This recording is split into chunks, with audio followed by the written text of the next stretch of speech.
The Caryville Board of Mayor and Aldermen had a routine meeting last night, along with passing the first and second reading of a pair of budget amendments.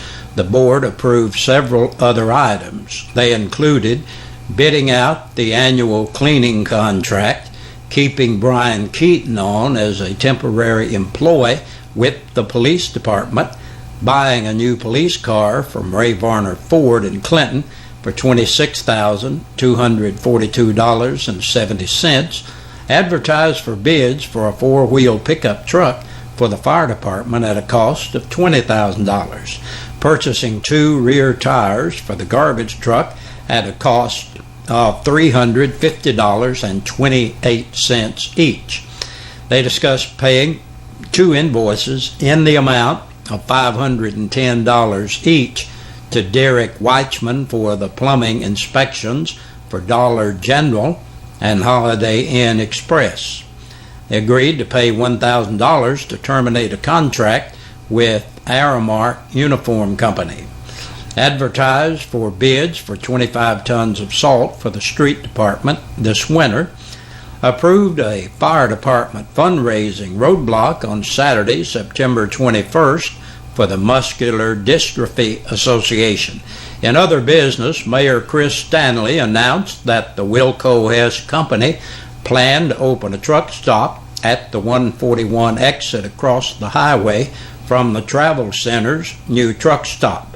Mayor Stanley also announced that Janet Lawson had been chosen to replace longtime Chairman Warren Kitts on the Caryville Planning Commission. In a beer board meeting held immediately afterward, permits were issued to Philco's House of Tobacco, Rocky Top Market, and Dollar General, all of which are located along the hotel strip on John McGee Boulevard, State Highway 116. The commission is to discuss adopting laws giving county veto power over landfill.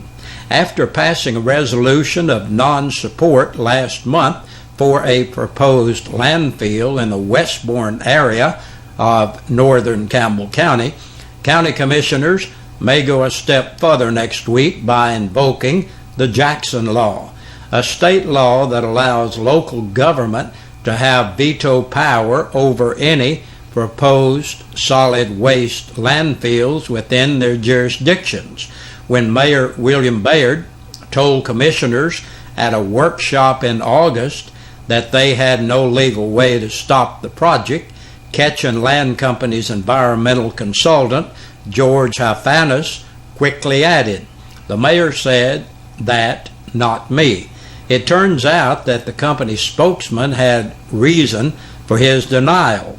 During Monday night's commission workshop, Westbourne native Jack Faulkner presented a letter that he had received from the Tennessee Department of Environment and Conservation, abbreviated as TDEC. The letter explained TDEC's process for reviewing landfill permit applications and receiving public comments. The letter from Paul Davis in the TDEC Permit Administration Office then added, "In light of the local newspaper articles that you provided with your letter, the Campbell County Commission does have the authority to review and approve or disapprove the proposed landfill."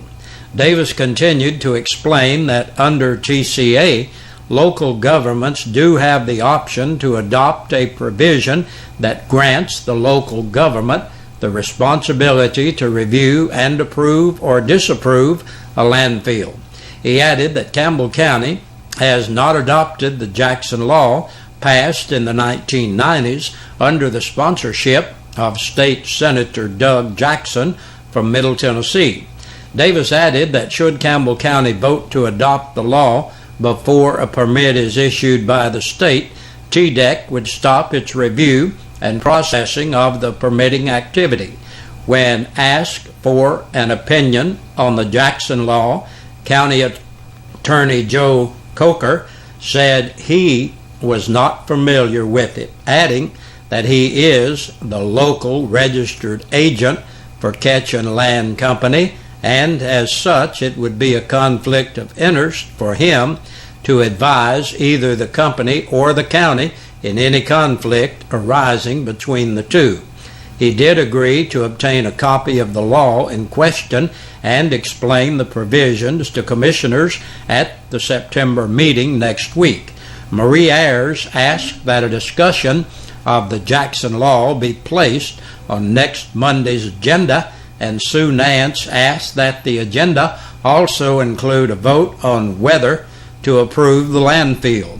Davis Creek Energy and Ketchen Land Company commissioners learned are also conducting a public information session at the Cove Lake Pavilion today, September 10th, from 5 to 7 p.m.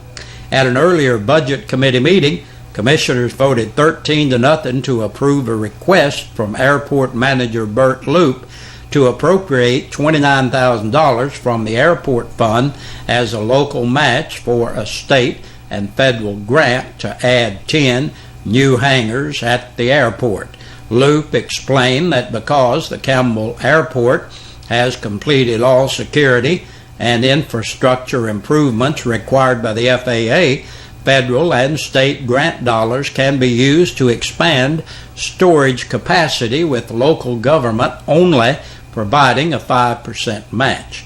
We will regain the money within a year, Loop assured commissioners.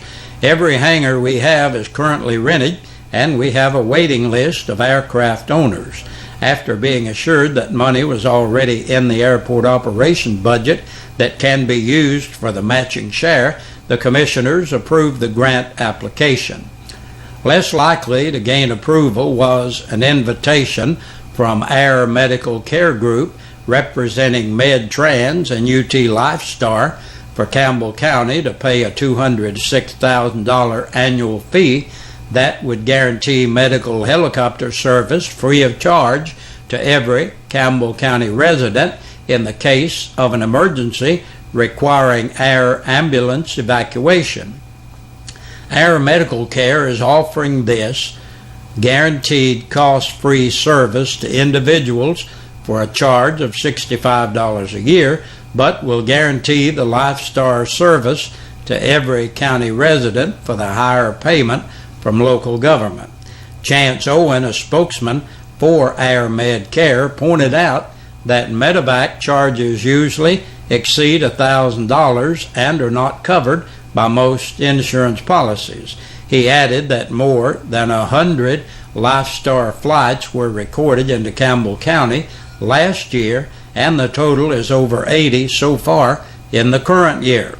Several commissioners expressed their opinions that the individual membership plan would be a wise option for residents, but there was little support for spending $206,000 in tax dollars when the budget for the upcoming year has already been set. The free flu clinic returns this Friday, September 13th, from 10 to 2 in the lobby of the Tenova Hospital. The clinic is provided by La Follette Medical Center through a grant written by Campbell County Board of Education and funded by the La Follette Medical Foundation. And don't forget, the community prayer service is tonight at the Old West La Follette School. The service starts at 7 o'clock. And that's a look at the news today. We'll be back in a moment to check the Campbell County Sheriff's Department report.